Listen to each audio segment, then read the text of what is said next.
Welcome to Awareness to Action, a podcast brought to you by Northwestern Community Services Prevention and Wellness. I'm your host, Casey, a social worker and prevention and wellness specialist here in Virginia.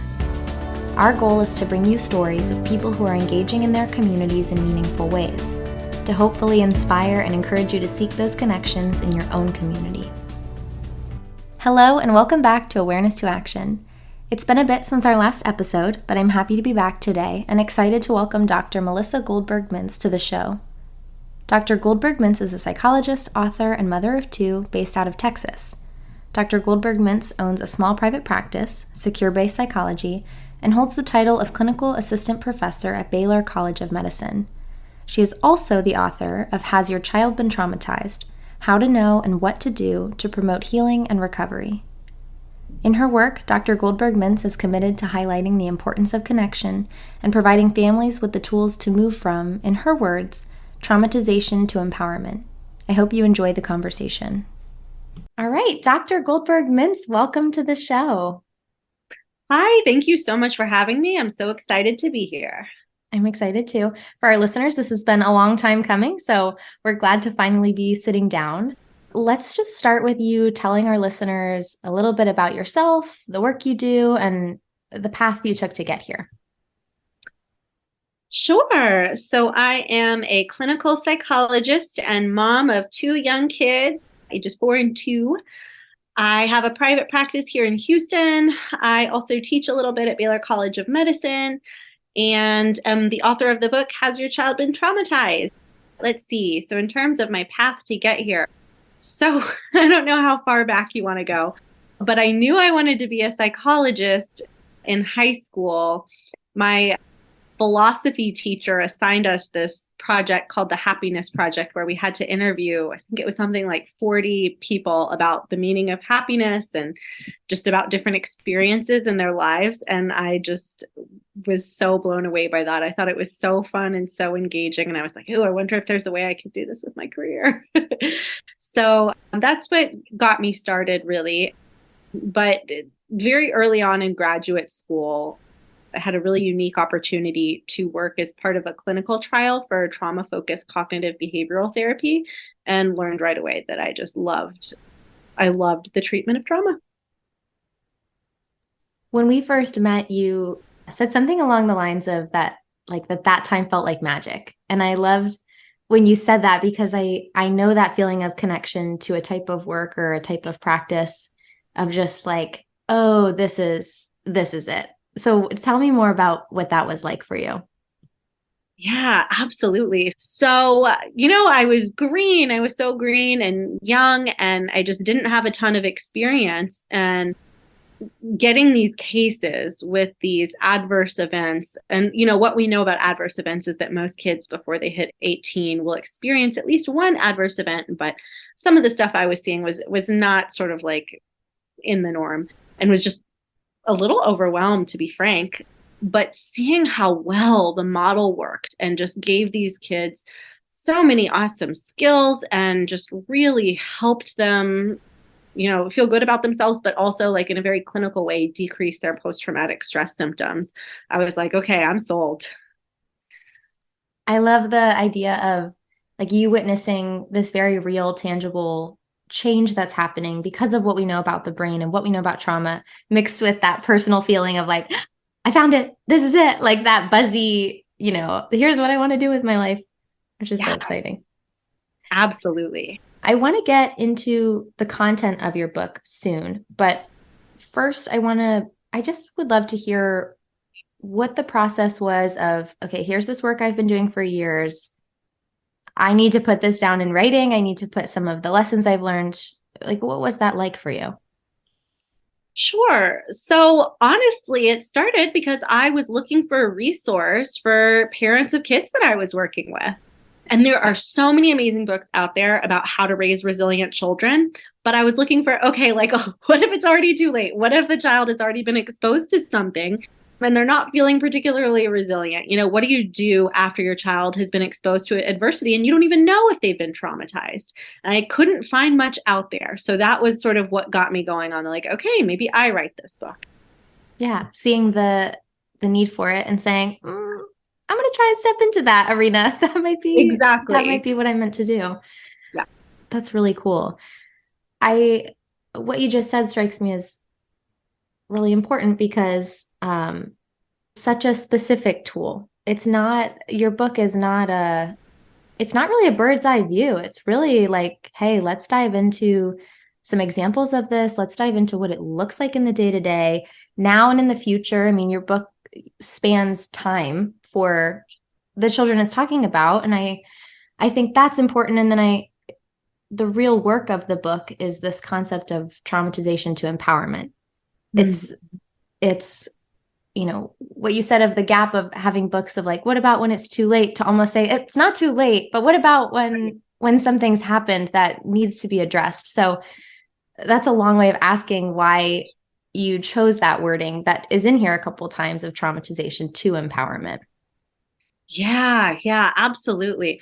Well, okay. And so first there's like a common myth out there, or a very like popular quote, and I talk about this in the book a little bit, this idea of like what doesn't kill you makes you stronger. And I actually don't love that idea at all, because gosh, I just think that sets up these expectations for something horrible happens and then you're going to be even stronger for it.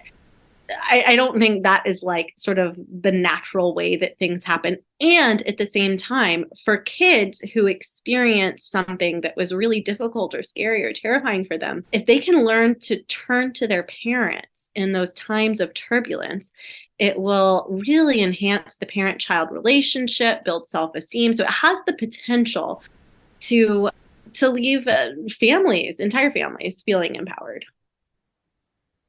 And that's, again, really the heart of this book, is that connection. Like, what a connection to even one parent, guardian, important adult figure can be for a child. Nothing we love more on this podcast than talking about connection and community. So I'd just love for you to share why that is so crucial to healing. Connection. Yes, absolutely. You know, like, so I have a mentor, actually, John Allen, who wrote the foreword of my book, and I met him during my postdoctoral fellowship at the Menninger Clinic, and we would co-facilitate this group together. And he would start every single group with the exact same quote, and that was, the single best way we know how to deal with emotional pain is through connecting to people that we feel securely attached to. And throughout my career, like, that has just been proven true time and time again. I think, gosh, just there's something about the healing power of connection. As human beings, it's the best medicine we've got. And it doesn't take a career in clinical psychology to recognize that, right? Like, that proves true in our day to day, I think, no matter what field we're in. Yes, so true. 100%. There's this interesting study done by a neuroscientist, and I am blanking on the name right now, so I'll have to look that up. But he did a study where women were administered electric shocks, and there were a few different conditions, one where they could like hold their partner's hand, and one where they did not have a hand to hold. And the women who had a hand to hold, and especially when it was their partners, they fared a lot better and experienced pain differently. So gosh, I just think, yeah, there's so much evidence, not just in therapy, but in research and everywhere. Absolutely. Something I feel like kind of a tired subject at this point is talking about how, well, maybe that's not fair.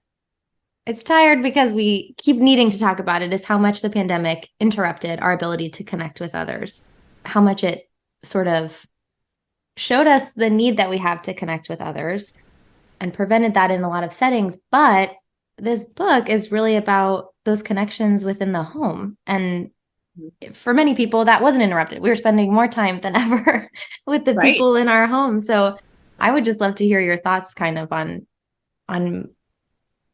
what that has looked like in the last couple of years. This book has come to be since the pandemic. Like, just what's the connection between all of that?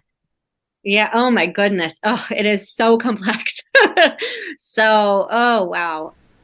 It just really runs the gamut. So there were kids who were traumatized in the pandemic because of things they witnessed at home. So what we know is that, with all the increased stress, there were increased rates of domestic violence and substance abuse and things like that. So that certainly drove up trauma. But then also there were families, particularly when we're thinking about like financial privilege and things like that. I've had some patients come in and tell me like, oh my goodness, the pandemic was the best time in my life. Like I just got to spend so much quality time with my kids that I never would have had the chance to otherwise. And it was just lovely. So gosh, yeah, I think for some families, it was just incredibly challenging and drove up stress, and that drove apart connections. And for others, just due to privilege or financial resources or what have you, they were able to take advantage of it in a different way. And so, we saw some good things and we saw some challenging things. Yeah, things we'll probably be working through for a long time to come. Mm-hmm. So I am not a parent and I don't interact with youth in my own work, but what you wrote about, much of it feels applicable to me beyond the parent-child relationship. Something I especially connected with in the book was the concept of modeling, like how to show, really, again, just by connecting and sharing, like empowering others to care for themselves by showing the ways that you're caring for yourself. So I think specifically the part I'm remembering is you're talking, I think it's later in the book, you're talking about like if you were to notice your child is struggling again, like maybe they've moved through sort of the initial aftermath of that trauma and they've received the resources that they need to be healing, and they sort of have kind of like a bump in the road, to say, when I'm struggling, it's really helpful for me to talk with a friend, or I just came back from my therapy session and it was really good for me this week. And it's so simple, but it is so meaningful. And I would just love to hear you talk more about that piece of the book specifically. Oh, absolutely. I mean, so I think in that particular example you brought up, it's modeling, but it's also normalizing. So normalizing going to therapy is a big one, but also normalizing, like, yeah, when I have a hard day, I talk to a friend and it feels better. Like, this is not something that, we need to keep inside. Like, it's very normal to want to share with people and then to feel some relief after we do so. And it is hard to be alone. Like, these feelings are hard enough on their own, but to deal with them like without that kind of support, oh my goodness. But you are a parent and you've been doing this work for a long time, pre holding that identity. And I would just love to hear your reflection on how those identities in your work and your personal life have intersected and how they've impacted one another. Oh my goodness. Yeah. So, okay, I have a funny story that I'd like to share sort of on that note. So I think of myself as like a very sensitive parent, like try to be very attuned to my kids' needs. And I think sometimes overly so. So I think I take it in the other direction. And I wrote an article for Newsweek about this, but there's one day, this is actually during the pandemic, that my daughter was like crawling under a glass table or something to get a toy. And I was about to call out, like, careful, baby. Like, I didn't want her to bump her head. But then I heard her talking to herself, careful, baby, careful, baby. And she was not even 2 years old at this point. And she really internalized my words to her. So she like grew, as she was growing up, she was just this like very sweet, also very cautious kiddo who wasn't going to do anything that could get herself hurt. So I saw it like on the playground, she didn't want to like race down these like steep slides with her friends because she was careful. And where did she get that from? Her wonderful psychologist mother, who totally like missed like, okay, wait, this message is going to get internalized and she's going to feel like she has to be careful all the time.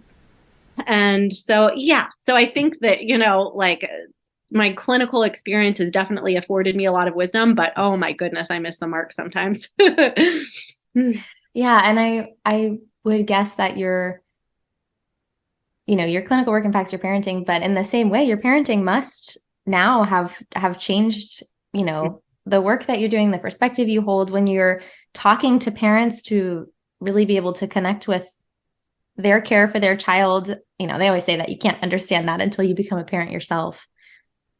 So I just imagine that's like Yeah. really kind of opened doors for you, if I had to guess. I'm throwing an experience at you, I guess, by saying Totally. that, No, but 100%, 100%. And I think the number one way it's impacted me is, like in graduate school, one thing that we learn is you got to separate the person from the behavior. So just because somebody does something that's like jerk move, that doesn't mean they're a jerk. It just, this was a behavior. That isn't who they are as a person. But I really believe in this philosophy of like, there are no bad kids, and just because your kid does something that gets under your skin, they are not a bad kid. And, whenever we're trying to understand kid behavior, like, let's try and understand the function of it. Like, this is not a bad kid, but, why might your kid have done this or that? I would love for you to speak more to the function of the behavior, because that's a concept that I learned in grad school, but I'm like, how have I never heard this? And all the families I've been around, my own family, like also many years in public school, like never a concept that was at the forefront. So I would love for you to explain that to listeners. Oh, yes, definitely. So the function of the behavior is like, what's driving the behavior? So, if a kid is acting out or being disruptive at home or at school, like first remind yourself this is not a bad kid, and let's get curious about why this kid is behaving the way that they are. There's a lot of different drivers of behavior. Commonly, we all have needs for attention, and there is nothing bad about that. We all need love. We all need attention. That is extremely human. And if those needs for attention aren't being met, it might make sense to ramp up your behavior to escalate a little bit to try and get a response. So that might be one example of function of behavior. Yeah, thank you for that explanation. Mm-hmm. Obviously, my hope is that any listener who's enjoying hearing what you have to say would look into reading the book. But I would love your kind of Cliff Notes version of what you would say to a parent who is struggling with a child that's been traumatized. They're trying, that's such a, I imagine, could be a really isolating place to be. Definitely. What wisdom would you impart to say, like, hey, there is hope in this. There can be empowerment in this time. Oh my goodness. Yeah. So first I would just say you're not alone. So again, the adverse events happening to children, so more common than not. And what we know is actually that the majority of children, after experiencing a potentially traumatic event, go on to heal on their own without even needing therapy. So I know it feels really scary. And what we know is that by and large, especially if a kiddo's got like one parent that they feel securely attached to, and when I say parent, I mean caregiver of any kind. It doesn't need to be mom or dad. But if a kid's got that, then there's good reason to feel hopeful. Now, that doesn't mean that some kids don't need therapy, and therapy can be an extremely helpful tool, especially if you've got a kiddo who's got symptoms that, it's been over a month and they don't seem to be fading at all. Then, okay, let's consider adding therapy to the mix. But by and large, kids do get better. Kind of recognizing that natural resilience that we all carry, the ability to heal and continue on with like the really real need for resources a lot of the time and for supports. Absolutely. So there's a wealth of resources that you have listed in your book. I mean, just in the explanations that you give, and then at the end of the book, an actual resource guide. I'm wondering if there are any specific ones that you'd love to highlight for folks who are listening and are interested in learning more. Oh, definitely. So I'll tell you the ones I use myself with my kids. So at the back of the book, let me just open it right now. But there's one called Moshi Kids Sleep and Meditation. So I use that with my kids every night. They have these wonderful little sleep stories, and they really help kids wind down. So this is like if you've got a traumatized kid, but also, in the absence of trauma, it can be helpful because winding down for the night, is a struggle for many parents. So I love Moshi Kids. But, there's so many different things in here too. So there's, let's see, for all the listeners who have Apple Watches, there's like a little breathing device on there that can be really helpful. The Calm app is great. Breathe, Think, and Do with Sesame Street is also great. And Well Mental Kids Mindfulness So those are all some great resources that I would encourage parents to check out. And again, this isn't specific to trauma. I think this is something that every kid could benefit from. Yeah. And even I would say, again, as someone who doesn't have kids, for folks who aren't parents, we've talked before on the show about community parenting and like what it is to be engaged in the lives of young people, whether that's, family members or your friends who have kids or in the workplace. I enjoyed the book and I'm not parenting a traumatized child. So that's great. Awesome. I'm so glad to hear that. And on that note, I want to add that the other night I woke up in the middle of the night and was unable to go back to sleep. So I put on a Mashi story for myself and it worked. That's some inner child stuff. Yeah, totally. Awesome. Well, I would love to wrap up here with asking you the question that we ask all of our guests, which is, what does the process of awareness to action mean to you? Good question. So awareness to action. So, I think awareness. So, okay, when we think about therapy, sometimes, especially in talk therapy, we think about making the unconscious conscious. And so in my mind, that is sort of like exemplifies the awareness piece, like you're becoming aware of something. But once you have the awareness, it's what do you do with that awareness? And so in terms of child trauma and in terms of this book, I think awareness is, you become aware of how common adverse events are in children. You become aware of what trauma looks like and what the signs and the symptoms are. And then, especially in like the second half of the book, it's like, well, what do you do about it? What kind of action can we take? How can we help? And a lot of the skills I highlight in here, I write it in a way that it's like, caregivers to kids, but like what to do when you're triggered, anyone can use that. And these are skills that I encourage people of all ages to use. Absolutely. And I think when we're able to use these skills, regulate ourselves, like recognize those triggers, then we provide better care and better relationships and better connection to the people around us, children or not. Absolutely. Absolutely. Yeah. Yes.